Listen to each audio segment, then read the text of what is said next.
Well, good evening, everyone. We're in Brussels at a pivotal time. Stability in Europe hangs in the balance. And the international rules-based order that's critical to maintaining peace and security is being put to the test by Russia's unprovoked and unjustified invasion of Ukraine. The Kremlin's attacks are inflicting an ever-increasing toll on civilians there. Hundreds, if not thousands, of Ukrainians have been killed, many more wounded, as have citizens of other countries. More than 1 million refugees have fled Ukraine to neighboring countries. Millions of people across Ukraine are trapped in increasingly dire conditions as Russia destroys more critical infrastructure. For example, Mariupol's mayor says that most of the besieged city's residents are living without water, without electricity, without heat. Bridges to the city have been destroyed. Women, children, growing ranks of wounded civilians cannot get out. Food and medical supplies cannot get in. The mayor wrote today, and I quote, "We are simply being destroyed." The world has seen Russia use these grisly tactics before, in Syria, in Chechnya. Meanwhile, Russia's reckless operation around the Zaporizhzhia nuclear power plant risked a catastrophe, a nuclear incident.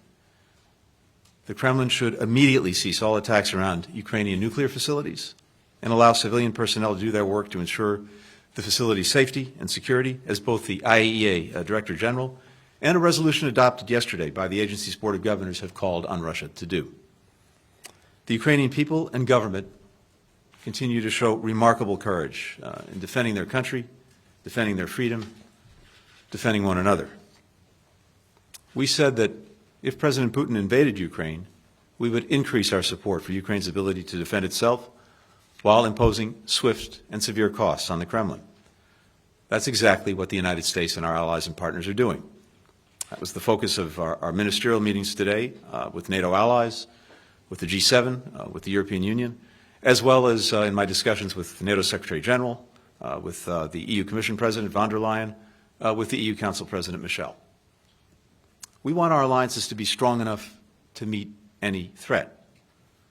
That's why from day one, President Biden made reinvigorating and re-energizing our alliances and partnerships the foundation of our foreign policy. It's why, as Secretary of State, I've come to Brussels, home to NATO and the EU, more than to any other world capital. And that's why we invested so much effort in finding new ways and coalitions to bring allies and partners together. Now we're seeing why that work matters. At NATO, we were joined by the ministers of Finland and Sweden, the EU High Representative Josep Borrell, the foreign ministers of Ukraine, the United Kingdom, and Canada, as well as the Secretary General Stoltenberg, also took part in our meeting with the EU. Never before have NATO and the European Union and other partner nations worked so closely together. This is a new kind of cooperation, and we'll bring this to bear not just in this crisis, but in the years to come. And our European allies and partners are stepping up to lead in unprecedented ways. For the first time, NATO has activated and deployed parts of its response force. Several NATO allies, including the UK, Germany, the Netherlands, Denmark, Spain, France, have sent troops and aircraft and ships to reinforce the alliance's eastern flank. Every NATO ally is providing either military or humanitarian aid to Ukraine. Most are providing both. For the first time, the European Union is financing the purchase and delivery of military assistance to a country under attack. The bloc swiftly adopted the biggest sanctions package in history against Russia. And the EU has granted immediate refuge to Ukrainians and others who call Ukraine home, the first time it has invoked this protection mechanism. Individual countries are also taking extraordinary steps. Germany is doubling its defense spending. Poland has opened its arms to more than 500,000 Ukrainian refugees.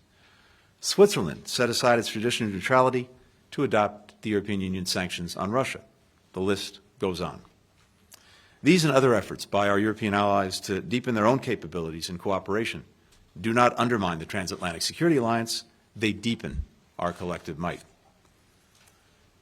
As recently as a few weeks ago, some questioned whether if the regional or international rules-based order came under threat, whether our European allies and partners would be willing to shoulder their fair share of the burden, the risk, the cost to defend it.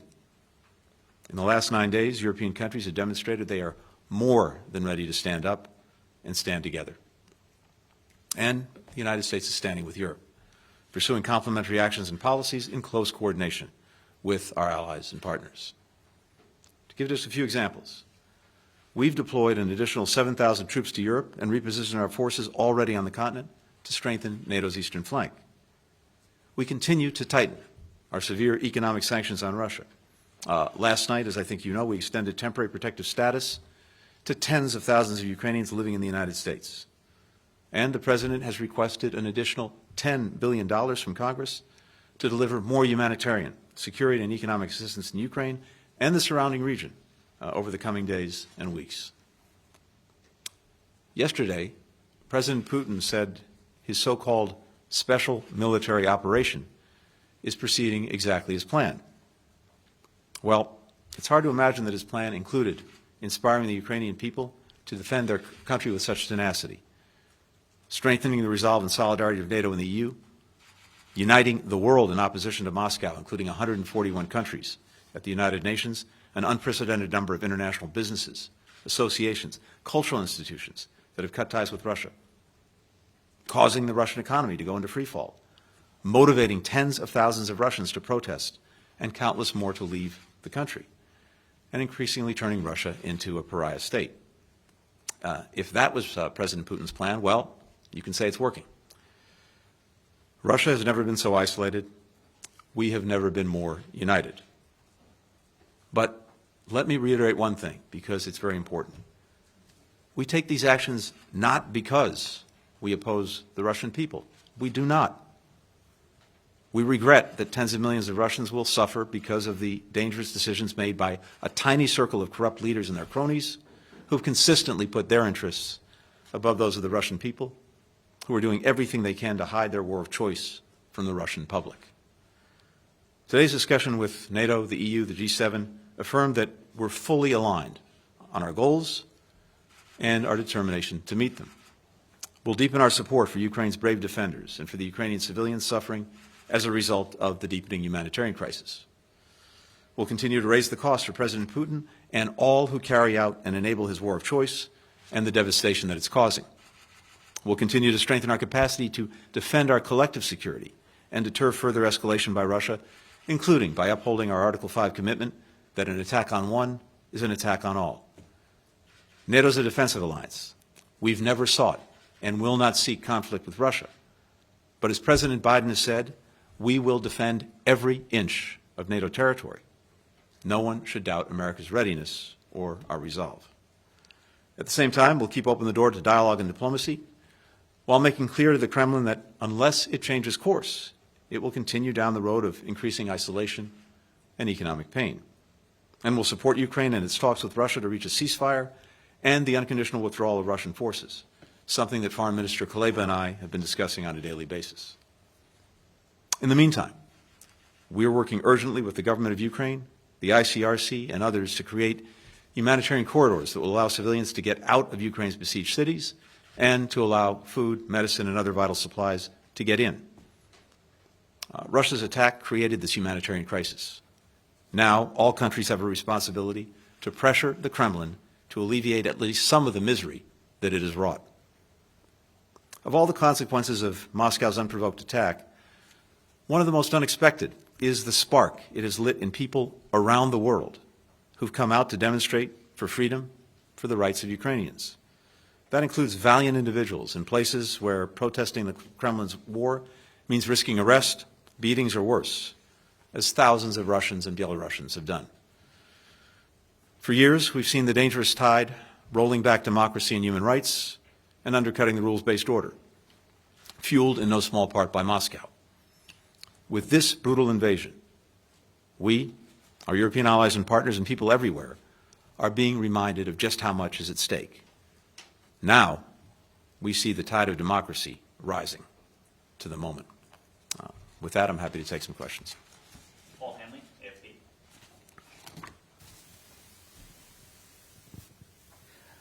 Mr. Secretary, Hey, Paul.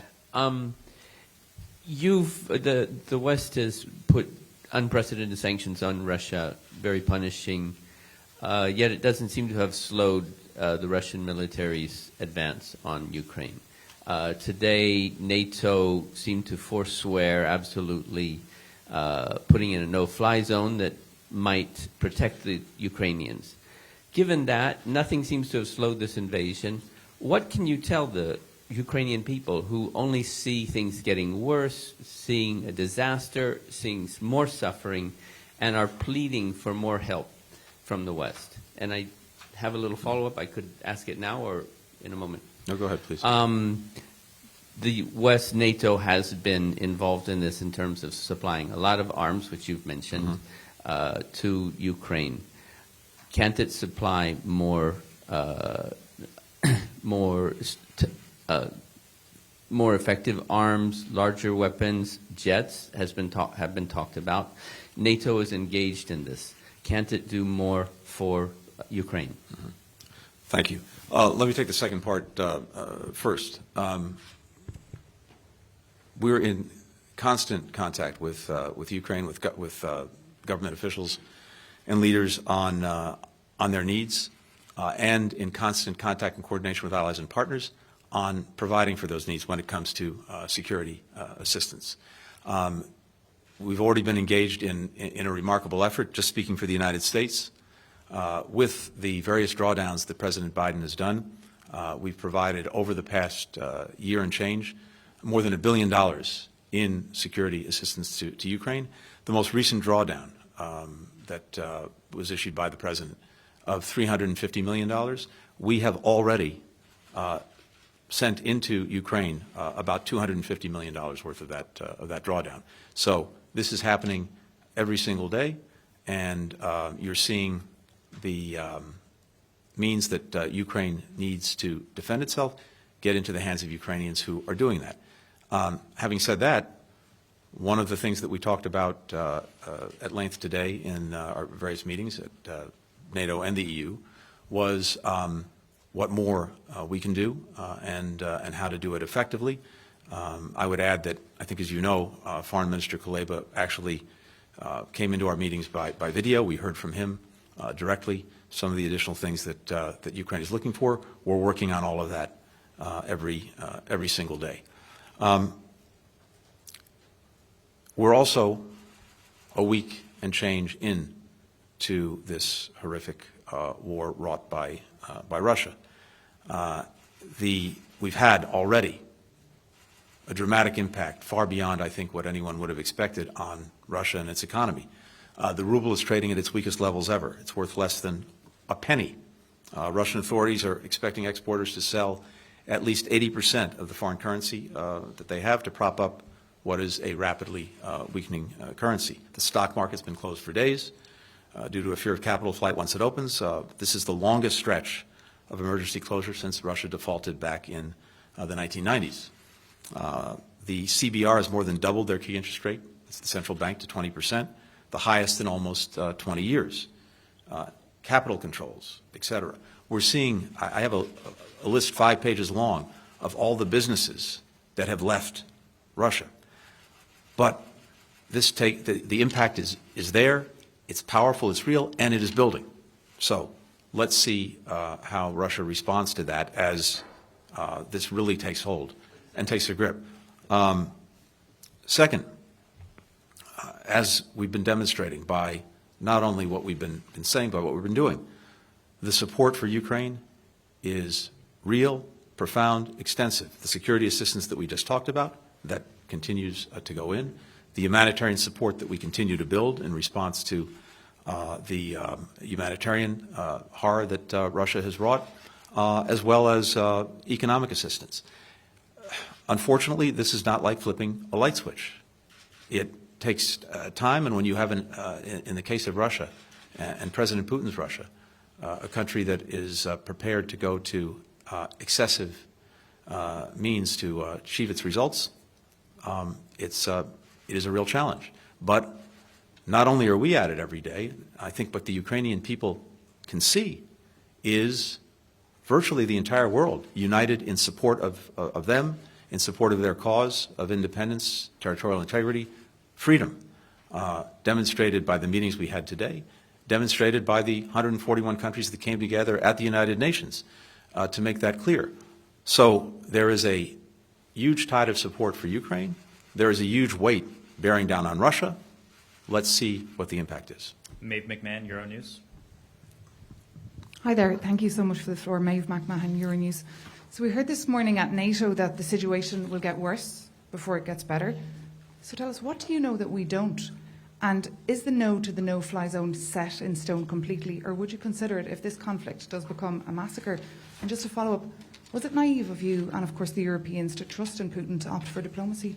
Thank you so much. When we say it is likely to get worse, it's unfortunately based on everything we know about President Putin's methods when it comes to seeking to subjugate another country to his will, or another region to his will. We saw it in Chechnya. We've seen it in Syria. We saw it, of course, in 2014 in Ukraine. And what we're seeing on the battlefield is Russian forces seeking to encircle the major cities, including Kyiv, and we're seeing them use increasingly brutal methods, including going at civilians and civilian populations.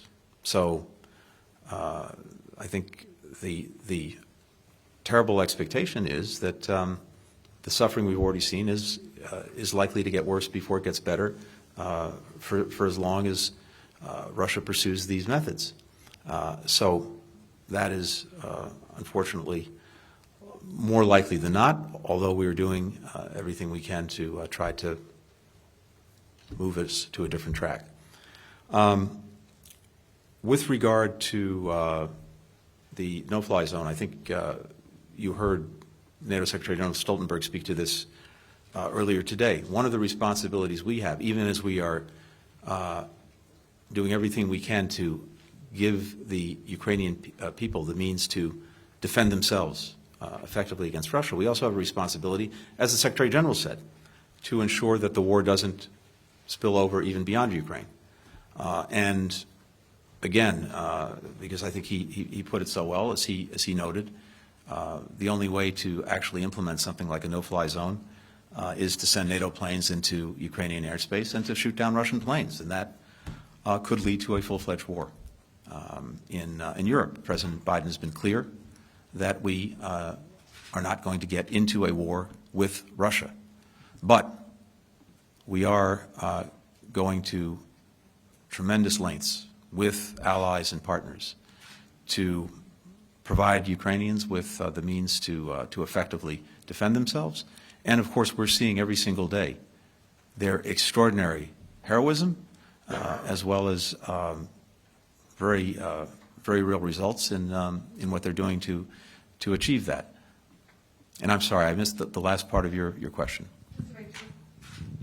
Just, do you feel like, because I remember we spoke together last spring when you were here in Brussels at the NATO headquarters, and I feel the question now is, do you feel that you were naive, or the Europeans were naive, to trust in Putin that he would come to the table and he would choose diplomacy over this invasion? Well, I'll only speak for the United States. I think we were the opposite of naive. We have been saying, warning for months, that President Putin was planning and was likely to carry out an aggression of Ukraine, and of course, in recent weeks before the invasion began, I laid out before the United Nations, the Security Council, exactly what we expected Putin to do and how he would do it, creating bogus pretexts for war, and then using those false flags and other operations as justification for invading Ukraine. And for months, we made clear that this is what we expected, but at the same time, it's our obligation, my obligation, the obligation of allies and partners, to pursue diplomacy if there is any opportunity to do so, because, as we said all along, it's far preferable than what we're seeing.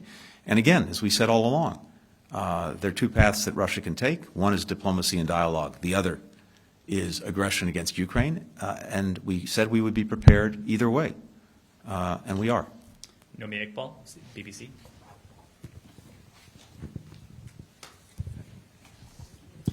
Thank you, Secretary. Evening. Are you considering energy sanctions against Russia? Because realistically, how can the West defeat Putin in Ukraine when the West also pays Putin up to $700 million a day in oil, gas and coal? And I know the British Foreign Minister, Liz Truss, has talked about it, how Britain's looking into it. Are you? First, as a general proposition, nothing is off the table, and we are evaluating every single day the sanctions, their implementation, and additional measures. The sanctions are designed, in the first instance, of course, to have maximum impact on Russia and Putin, while minimizing harm to us and our allies and partners. There's no strategic interest in reducing the global supply of energy. The immediate effect would be to raise prices at the pump for Americans, and also to pad Russian profits with rising prices. So we've been carving out payments for energy trade and transport from the sanctions that we've been implementing. But we have a strong interest, we and our allies, in degrading Russia's status as a leading energy supplier over time. This would be a profound strategic shift. That's why Nord Stream 2 was shut down. That's why we're surging LNG to Europe right now, to help accelerate its diversification away from Russian gas. It's why we're denying critical technologies to Russia for further energy exploration going forward through the export controls we put in place. This is part of a process to reduce reliance, dependence on Russian energy. So that's where our focus is, but again, as I said, we're looking at these things every single day. Well, How long will that take? Well, And how many people have to die in Ukraine before? I'm not going to put a time frame on it. What's happened in record time, as we've seen, are sanctions and other measures that a few weeks ago people would have said were never going to happen. I think we've demonstrated very, very clearly that what we said we would do many months ago when this crisis first began to emerge, back in November, December, the G7 countries, the European Union, I said that if Russia chose the path of aggression, we would impose massive consequences on Russia, including unprecedented economic sanctions. I know some people thought that was more rhetoric than reality. I think we've demonstrated already how strong that reality is. And again, we're looking every day at measures to increase the extraordinary pressure we're already exerting. we'll take a final question from Yuri Sheko, DW. Thank you very much, Secretary. I have two questions. First is also on no-fly zone. You said that NATO will not send fighter jets to Ukraine to shoot down Russians. It's understandable, but there is another way to impose this no-fly zone, and I mean sending to Ukraine air defense capabilities. Of course, United States sent Stinger missiles, but I'm speaking about high to medium air defense capabilities to support the currently working Ukrainian defense capabilities with S-300 and Buk, which are working also quite well. The second question is, we saw more than a week of fighting and how Russian forces weren't able to achieve most of its objectives. They were bogged down, they were stopped in many places. So how does this week of war change the US assessment of the might of Russian military that was considered to be quite high? But now, what is your assessment now? Thank you very much. Thank you. First part of the question. We are looking every day at what technologies, what capacities we can effectively deliver to Ukraine to defend itself. And that's an ongoing conversation, literally happening on a daily basis, both with Ukraine and government officials, as well as among allies and partners. And so the main focus is on making sure that anything we provide can be used effectively and in a timely way. So, but as I said, that's quite literally something we're looking at every day. So I don't want to draw any conclusions from the week of invasion in terms of what this tells us about Russia or its capabilities. I think we'll have time to fully assess that. What we do know, what it does tell us, is how extraordinary the Ukrainian people are, their will, their determination, their absolute commitment to defend their country, to defend their freedom, to defend their future. That's the story of the past week, and it's an incredibly powerful one. Thank you. Thank you very much.